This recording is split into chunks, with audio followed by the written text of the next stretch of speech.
اکمال دین کے ساتھ، کہیں اتمام نعمت کے ساتھ، کہیں شان خاتمیت کے ساتھ تاجدار ختم نبوت کے نعرے گونج رہے ہیں۔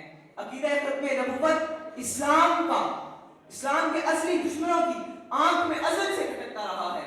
انہوں نے ہمیشہ مسلمانوں کی صفوں میں گھس کر اس مستحکم عقیدے کو کمزور کرنے کی کوشش کی، مگر ہمیشہ گھوٹی کھانی پڑی۔ عالی وقار باطل طاقتیں بخوبی یہ جان چکی ہیں کہ جب تک مسلمانوں کے دلوں میں روح محمدی موجود ہے، ان کا قلبی، روحانی اور فکری تعلق ذات مصطفیٰ سے وابستہ ہے، قوم رسول ہاشمی کو شکست سے دوچار نہیں کیا جا سکتا۔ اس لیے باطل کی آخر کوشش یہی ہے کہ مسلمانوں کے دلوں سے اس حرارت کو کم کر دیا جائے۔ عشق مصطفیٰ کے اس جذبے کو ختم کرنے کے لیے باطل قوتیں نت نئے ہتھ کنڈے اور حربے استعمال کر رہے ہیں، جس کی نوعیت اور طریقہ کار نہیں بدلتا، مگر اس کا نام بدلتا رہتا ہے۔ کبھی اس کا نام اسود انسی ہوتا ہے، کبھی اس کا نام طلحہ اسدی، کبھی سجاد بن حارث، کبھی مسلمہ قذاب، کبھی وہ فتنہ بہاؤلہ کے روپ میں آتا ہے، کبھی وہ فتنہ مرزا غلام احمد قادیانی کے روپ میں سامراجی طاقتوں کی گود میں پلتے ہوئے عقیدہ ختم نبوت پر حملہ آور ہوتا ہے۔ عالی وقار عصر حاضر میں قادیانی فتنہ منکرین ختم نبوت کا منظم گروہ ہے، جو حکومت برطانیہ کے سائے میں پروان چڑھا، جس کا مقصد اسلام کی بنیادوں کو مسخ کرنا، امت مسلمہ میں انتشار و تفریق پیدا کرنا اور انگریزوں کے مفادات کے لیے کام کرنا ہے۔ انگریزوں کے مفادات کے لیے کام کرنا ہے۔ اس کی تخلیق مسلمانوں کے نظریاتی سرحدوں پر منظم اور سنگین حملہ ہے۔ یہ فتنہ اسلام کے لیے مستقل خطرہ ہے۔ ان کے اذہان خباثت کی عمل کاری ہیں، گفتار میں ظاہر، جھوٹ کو سچ میں بدل دینے میں ماہر ہیں۔ ان کی شریانوں میں توہین اسلام کا وہ فاسد گن شامل ہے جس کی بنا پر انہیں ملک ملت کے لیے شیطان کہا جاتا ہے۔ عالی وقار آج کی دور پر اگر نظر ڈالیں تو یہ انتہائی تلخ حقیقت سامنے آ رہی ہے کہ قادیانیت اپنے موجودہ خلیفہ مرزا مسرور احمد قادیانی کی سرپرستی میں امت مسلمہ پر پھر سے وار کر رہے ہیں۔ اس نے اپنی جماعت کو نئے ٹارگٹس دیے ہیں۔ اس بھیانک مشن کو دعوت اللہ کی تحریک کا نام دیا ہے۔ اس کی ہدایات پر قادیانی افسران اپنے ماتحت مسلمان حکام میں، قادیانی ڈاکٹر اپنے مریضوں میں، قادیانی استاد اپنے شاگردوں میں، قادیانی دوست اپنے ساتھیوں میں، قادیانی مکان مالک اپنے کرایہ داروں میں، قادیانی دکاندار اپنے گاہکوں میں اور قادیانی گھرانہ اپنے محلہ داروں میں یہ بھیانک بدعقیدگی کا زہر پھیلا رہے ہیں اور مسلمانوں کو ارتداد کی موت مارنے کے لیے زن، زمین اور زر جیسے خوشنما ہتھیاروں کو استعمال کر کے خطرناک حملے کر رہے ہیں۔ بقول شاعر کہ لٹیروں نے جنگل میں شمع جلا دی، لٹیروں نے جنگل میں شمع جلا دی، مسافر بھی سمجھا کہ منزل یہی ہے۔ عالی وقار ان کے اس متاع کو لوٹنے کے لیے پاکستان میں ہر سال اربوں روپے کی رقم خرچ کی جاتی ہے، جبکہ امریکہ، برطانیہ، Hindustan, Kenya, Thailand, Indonesia اور ایریٹریا میں وہ لوگ اپنا زہر پھیلا رہے ہیں۔ اب تک 213 زبانوں میں مرزا قادیانی اور اس کے خلفاء کی کتب کا ترجمہ ہو چکے ہیں اور 124 زبانوں میں قرآن پاک کا اپنا من پسند ترجمہ کروا چکے ہیں، مگر افسوس کہ ہم آج بھی خواب غفلت کا شکار ہیں۔ آج کے اس ایوان کے وساطت سے اعلی قاری شبیر کی موجودگی میں میں ایوان بالا تک یہ پیغام پہنچانا چاہتا ہوں کہ خدا کے لیے ہر تعلیمی ادارے میں ختم نبوت کا مضمون خاص طور پر شامل کیا جائے۔ ہر تعلیمی ادارے میں آیت ختم نبوت لازمی لکھوائی جائے۔ ہر تعلیمی ادارے میں طلباء کو 40 احادیث ختم نبوت زبانی یاد کروائی جائے۔ مذہبی اجام کے موقع پر ختم نبوت کوئز مقابلے کروائے جائیں۔ ہر وقت تعلیمی ادارے میں علامہ اقبال کا یہ شعر ترجمہ لکھا جائے کہ لا نبی بعدی سے احسان خدا است، پردہ دین ناموں سے مصطفیٰ است۔ ہر تعلیمی ادارے میں چارٹس پر آئین پاکستان کی روشنی میں آرٹیکل 260 لکھوایا جائے اور زبانی یاد کروایا جائے۔ طلباء کو نام محمد کے ساتھ آخری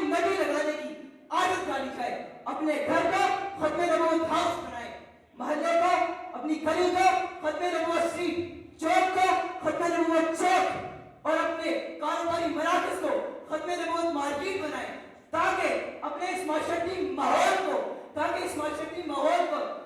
ختم نبوت کے ضامن بن سکے، عقیدہ ختم نبوت کے ضامن بن سکے، اور نگر نگر گلی گلی یہی صدا ہو کہ سکھاؤ اپنے بچوں کو بیان ختم نبوت کا، وظیفہ یاد کر لے ہر صبح ختم نبوت کا، اور پڑھو احزاب کی صورت، بتائے نسل لوگوں کو یہ کہ محافظ ہے ہمیشہ سے قرآن ختم نبوت کا، اور میرے ماں باپ نے گھٹی میں شامل کر دیا میرے ماں باپ نے گھٹی میں شامل کر دیا میرے، عقیدہ مکین قلب جاں ختم نبوت کا، عقیدہ مکین قلب جاں ختم نبوت کا۔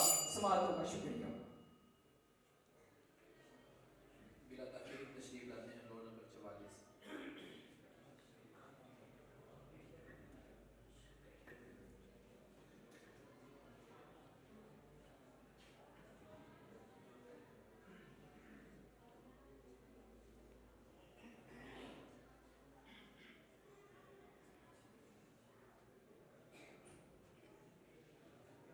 لک الحمد یا اللہ،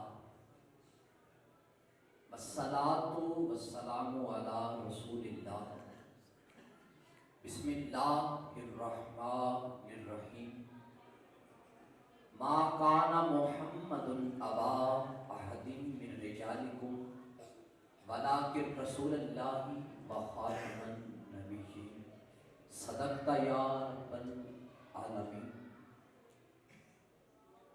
عزت نفس کسی شخص کی محفوظ نہیں ہے، اب تو اپنے ہی نگہبانوں سے ڈر لگتا ہے۔ عزت نفس کسی شخص کی محفوظ نہیں ہے، اب تو اپنے ہی نگہبانوں سے ڈر لگتا ہے۔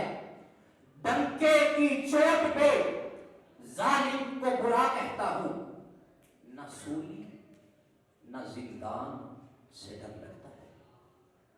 ناگشی مسندی صدارت، قابل تکریم و تعظیم منصفین کرام، خدمت دین کے مہکتے ہوئے بولو السلام علیکم ورحمۃ اللہ۔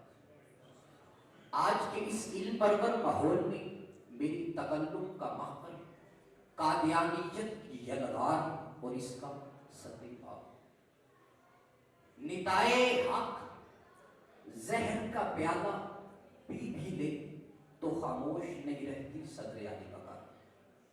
رب کائنات کی وحدانیت، حضرت رسالت مآب علیہ السلام کی ختم نبوت پر اعتقاد ایمان کے بنیادی اصول کی جناب والا۔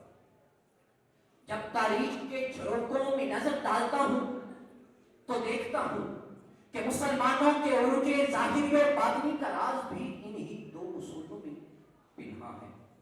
مخالفین اسلام کا اصل مقصد انہی دو اصولوں کو ہدف بنانا تھا۔ مخالفین اسلام کا اصل مقصد انہی دو اصولوں کو ہدف بنانا تھا صدر علی بکار۔ پہلے اصول میں تو کوئی کامیابی حاصل نہ کر سکے، لیکن پھر ان کی تمام تر توجہات ایمان کے دوسرے اصول یعنی رسالت کو متزلزل کرنے پر مرکوز ہو گئی۔ حضرت رسالت مآب علیہ السلام کا فرمان برحق، لا تقوم الساعۃ حتی یبعث دجالون کذابون، اس وقت سچ ہوتا ہوا نظر آتا ہے۔ صدر علی بکار جب جزیرہ عرب پر کاذب نبیوں کی ایک کثیر جماعت اٹھتی ہے، مگر زمانہ پر کوئی معتد بھی اثر ڈالے بغیر نشانی عبرت بن گئی۔ صدر علی بکار مسلمانوں کی اس دور ابتلا میں سرزمین ہند پہ حکومت برطانیہ کے زیر اثر اس فتنہ نے سر اٹھایا جو بعد میں قادیانیت اور مرزائیت کے نام سے مشہور ہوا۔ صدر علی بکار یہ تحریک مسلمانوں کے دلوں سے رسالت مآب علیہ السلام کی قدر و منزلت کو نکالنے اور دین اسلام کو ارشادات کو بدلنے کے لیے مارز وجود میں آئی۔ صدر علی بکار جب اس فتنہ کا زیادہ چرچا ہوا اور ظاہر بھی لوگ اس سے متاثر ہونے لگے تو فتنہ قادیانیت کی پہلی یلغار بَعَثَنَ اللَّهُ عَلَىٰ رَأْسِ الْمِئَةِ لِأُجَدِّدَ الدِّینَ کی صورت میں نمودار ہوتی ہے. صدر علی وقار پھر پیدل پہ جلوارات کی ابتدا ہوتی ہے. صدر علی وقار پھر اپنے آپ کو مثل مسیح کہنے کا دعوے دار بنا. اس پر بھی زیادہ دیر قائم نہ رہتے ہوئے خود ساختہ مہدی کے منصب پر فائز ہوتا ہے اور اس کے جواز میں یہ تحریر قلم بند کرتا ہے وَأَنَا الْمَسِيحُ الْمَوْعُودُ وَالْمَهْدِيُّ الْمَوْعُودُ. صدر علی وقار پھر اس پر بھی کلمہ تنسیخ پھیرتا ہے اور اپنی ترقی پسند استاد تباہ سے مجبور ہو کر اگلا مرحلہ طے کرتا ہے اور منم مسیح زمان منم کلیم خدا منم محمد و احمد کے مجتبی باشد جیسے گھٹیا کفریہ نزیبہ کلمات بول کر اپنی جہالت و قصبیت اور حماقت لوگوں پر عیا کرتا ہے. صدر علی وقار جب باطل کے گھٹا کو اندھیرے چھا جائیں تو کل جال حق وضاحت الباطل اور لکل فرعون موسیٰ کے تاریخی اصول کے مطابق ہر باطل کے سامنے حق آیا ہی کرتے ہیں. تو اس کے سطح بات کے لیے حضرت اقبال اعلیٰ حضرت شاہ احمد رضا خان فاضل بریلوی صدر علی وقار پھر سید مہر علی شاہ جیسی ہستیاں قابل ذکر ہیں. اس کا سطح بات کے لیے حضرت اقبال 1903 میں مالش کے منعقد شدہ جلسے میں رد قادیانیت اور مثل مسیح اور اس کے مرسل محمد جیسے دعووں کو رد کرتے ہوئے برملا اعلان پکارتے ہیں مجھ کو انکار نہیں آمدی مہدی سے مگر غیر ممکن ہے کوئی مثل ہو پیدا تیرا غیر ممکن ہے کوئی مثل ہو پیدا تیرا.